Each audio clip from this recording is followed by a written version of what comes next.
Welcome to For the Record. I'm Maylan Newton. I'm the CEO of Educational Seminars Institute, and I'm here today to talk about a little bit about the technician shortage and what we need to do about it. But first, here's a word from our sponsors. ShopBoss is software built by shop owners for shop owners. ShopBoss offers real solutions backed by real experience. Simply put, it's shop management software that works your way. When customers are in the lobby and cars are on the lift, you don't have time for a learning curve. Now that's where ShopBoss comes in with profit-boosting features that work the way you need them to right out of the box. From built-in DVI to robust customizable reporting, ShopBoss makes everything about running a shop work more smoothly. Plus, with their Boss Pay Payments feature powered by 360 Payments, you can enter the era of totally paperless payments. From text to pay, remote payments, and consumer financing options to compliant surcharging, and now even offering PayPal and Venmo options, everything is built right into ShopBoss. Plus, everything is backed by a fantastic support team with one goal in mind: your success. Be the boss with ShopBoss. I tell our clients nowadays that hiring has become a full-time job. We used to kind of treat it as a part-time job, but it's not. There's just so many people looking for jobs, and there's so many job opportunities out there that we need to do a better job of this. And I'm not specifically saying you, I'm talking about the entire industry. It frustrates me to no end that I hear every day, and literally every day, there are no technicians out there. Nobody will come to work for me. Yes, hiring is more of a challenge than it's ever been. But there are technicians out there. There are people out there. We as an industry are not doing a good job of attracting them and keeping them. I belong to an organization called Skills USA, and it's a skilled workers group. And I just recently attended an event in Atlanta, and there was thousands, and I do mean thousands, of not only students, young people, secondary and post-secondary schools, junior high school to some degree. And as I walked around 7 million square feet of convention center, there was not a single organization or entity that has to do with the automotive aftermarket in that room. These young people have not made their career paths decisions yet. And there were people there in the automotive world, but only the manufacturers. Every large corporation out there in the world, every industry out there in the world, whether it be the plumbers, electricians, carpenters, they were well represented there. And we were not there at all. The independent aftermarket. There was about 15,000 people there between the students, their advisors, also known as teachers, and their parents. And there was nobody there representing the automotive aftermarket. Most of the young people I spoke to don't even know there's a career path in the automotive aftermarket. So how are we going to find next generation technicians unless they know there's a career path? So I'm challenging each and every one of you to be involved. There's skills groups all over the United States. Most high schools that have any kind of technical training have one, but get involved. And we need to let these young folks and their parents and the counselors know we are a viable business. We have careers open for them. We are missing the boat. At the state level, I live in California. I know. I live in California. We have the largest state organization in skills. We have about 55,000 kids, young people in California. I go to the local convention. There is approximately 5,000 students at this. On that particular convention, there was 2 automotive aftermarket people there. There was myself and one shop owner I invited. If they don't know we're looking for them, we are not going to get them. I went out and spoke at a local high school, and I did 7 auto shop classes in a row. I spoke about career paths on auto repair, technology and auto repair. Got to know these students, literally spent the whole day there, and then I did a career fair at the end of the day with them. And that auto shop teacher who came from the manufacturer, the dealership world, did not recommend his students to any independent repair shops. He would only recommend they go to work at a dealership. Why? Because he had zero knowledge about the independent automotive aftermarket. And I don't think he's abnormal. I think that's normal.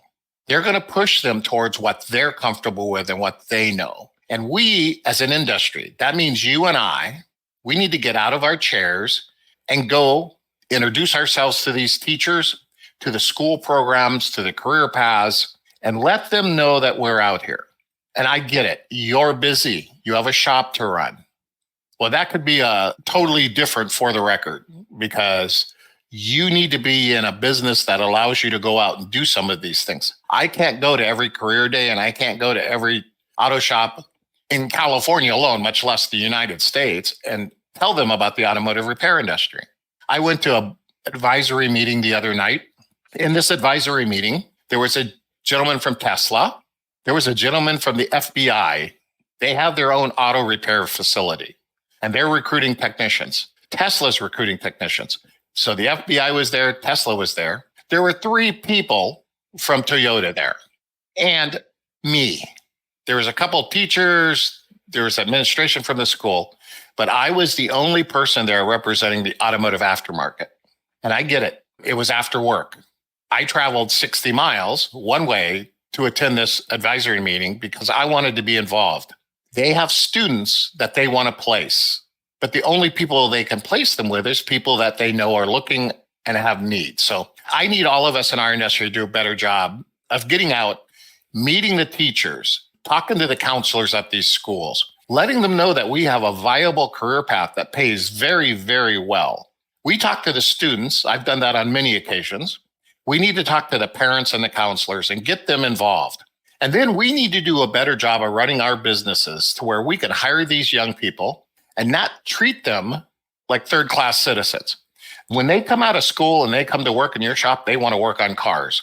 Yes, I know you and I, we started out sweeping the floors, cleaning the bathrooms, emptying the trash. And there's something to be said for that. These folks have invested sometimes 4 or 5 years into learning a craft. They don't want to come in and start at ground zero. They want to be paired with an experienced technician who can teach them. And we need to pay them and give them the things they need to stay. That's the really important part of us running our businesses correctly. So when we do find talented people, we can keep them and afford to keep them. When you can get $25 an hour to flip hamburgers, and we offer them $20 an hour for high risk, high liability, repair the car, that's a disconnect. And I get this all the time from shop owners. I'm not going to pay an employee more than I pay myself. Okay, pay yourself more. Run that business differently. Make sure that you get paid the correct amount of money so you can pay your employees. And you can give them benefits so that they can survive. It's a tough world out there. It's expensive. So it's up to us to not only go out and put forth the effort to attract them, but to keep them. Here's an interesting thing. Sitting on the board of directors of Skills, California with me, is a construction company. And they have a person whose entire title is Vice President of Talent Acquisition. Her entire job in this nationwide construction firm is to do nothing more than go to the schools, talk to students, and bring them into the trades. They're very active in local schools. They're very active in the state events. Haas Machining has the same thing. They have a talent acquisition person. And they see the importance of being there with these young folks and teaching them about what's available as a career path. And again, 20,000 people, and there's 2 of us from the automotive aftermarket. So I'm challenging not only you, the shop owner, to go introduce yourself to the school that's near you or the schools. Make a commitment to not go to one meeting, but go to every advisory board meeting, to be involved, to offer to teach classes, to help the teacher understand what you're looking for, but also be involved at a state level. There is a lot of emphasis on vocational schools right now, and we're not being represented very well because nobody in our industry shows up to these things. So my challenge to you is, as an individual, participate. My challenge to all the associations out there is get involved. Invest your time to hire the right people, treat them properly. And yes, you may be training them to go someplace else, but somebody else is going to train somebody that's going to come to your shop, and that's what we're looking for. So if there's anything I can do to help you, if there's anything that you need, if you want to get involved with Skills, get a hold of me. If you don't know how to approach the high schools, by all means, give me a call, send me an email. I'll be more than happy to help you in whatever capacity I can. But here's the thing. There's two quotes that always come to mind when I talk about this. Actually, both of them are very much favorites of mine, but one of them was from John F. Kennedy. And I've changed it a little bit. Ask not what your industry can do for you, but ask what you can do for your industry. And I like that. And I'm telling you right now, if you, each of you individually, do not get involved in helping the industry become better, not your shop, the industry become better, we all suffer because of that. So make a commitment to build a business that allows you to go to schools and talk to them and meet these students and teach them about what's available to us. One of our youth group that runs the organization at the state level is in the transportation path, as they call it. His father owns an automotive repair shop. And at the convention in Atlanta, I sat down with him and I talked with him. And I asked him, does your dad belong to this association or this association or this association? And he looked at me and goes, never heard of those. That is a failure on us, the industry. So I need you to get out there and make the industry better, which will help your shop become better. And also my last, but most favorite quote is, if it's to be, it's up to me. If we want to fix our shortage problem, we need to get more young people involved in our industry. We need to change some of the archaic Stone Age thoughts process that happens at every shop every day.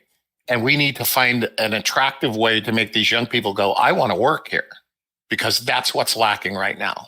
We talk about these generations. And I tell you, if you go to one of these conventions and you're surrounded by, say, 5,000 of these young people, you will understand that these are sharp, well-motivated, highly motivated, intelligent people that want a job.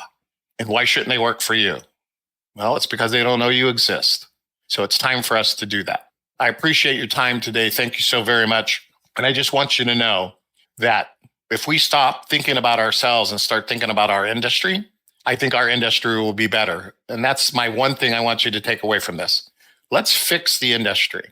When we fix the industry, we'll definitely fix your shop at the same time.